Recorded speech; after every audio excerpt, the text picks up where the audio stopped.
nabigeena sallallahu alayhi wasallam miskiidkiisa nin baa ka sara kacay baahi buu nabiga hortiisa ku sheegtay uu yidhi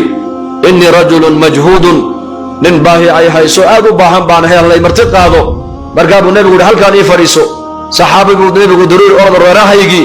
bal wax la quuto inay yaalin iga soo ogaada sagaalkii aqali nabi maxamed uu lahaa baa la soo maray xaasaskii nabiga hal jawaab keliya laga soo helay jawaabtaasi maxay ahayd laa waladii bacataka bilxaqi maa cindii ilaa maa haweeney kasta waxay soo tidhay soo sheegtay tidhi ilaaha xaqa diinta xaqa kula soo saaray baan ku dhaaranee aqalladayada baad la cuno afka la geliyo ma yaallaan biyo la caba mooyaane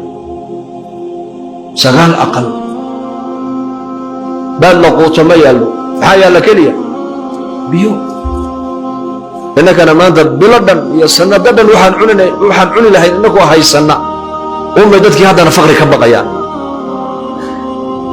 marba hadduu qofku faqri ka baqayn waa faqiiroogu soma annaasu fii khawfi lfaqri annaasu fii faqrin fii khawfi lfaqri marba dadku hadday faqri ka baqayaan waa fuqaraa sagaalkii guri ee nebi maxamed uu lahaaba la soo maray jawaab keliya laga soo helay jawaabtee ilaaha xaqa kula soo saaray baa ku dhaaranee baad la cuno aqallada ma yaallaan biyo la caba mooyaane markaa buu nebigu fadhiistay wuxuu yidhi war ninkaa martida yaa ii marti qaadaya buuhi maanta yaa ii marti qaadaya abu talxa sare kaco yidhi anaa marti qaadaya raac abu talxa nebigaasaa ilaahay ummaddiisii naga dhigay nebi dareenkeene nebi ummadnimo ku fikiraya nebi caalamka u damqanaya min maalinkii la soo saaray ilaa saacadda qiyaamadu ay imanayso waxa bashar imanayu nebigu lahaa yaa jibriil ummatii ummatii yaa jibriil ummaddayda ummaddayda innagana maanta muslimiintii maanta xaaladooda ka warrama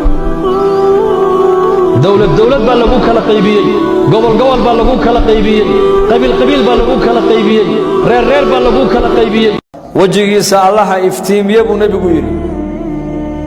qalbigiisa iyo wejigiisa ilaahay iftiin ha geliyo qofka maqaalo annaka intuu naga maqlay weeleeyey buu nebigu yidhi deedna gaadhsiiyey oo walaalihii u sheegay siduu ku maqlay buu intuu u ilaaliyey buu dadka u sheegay farubba muballaqin awca min saamicin baa nebigu yidhi badanaa kii la soo gaadhsiiyey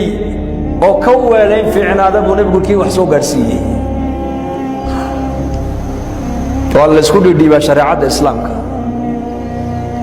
diinta qaaraddan aan joogno nebina ma iman asxaabna ma iman dhulka laakiin dad isxil qaaday baa waddannada diinta soo gaadhsiiyey dad isxil qaaday oo mas-uuliyadda diineed gartay ile nebigu calayhi salaatu wasalaam ummaddan ula dardaarmay xajatulwadaac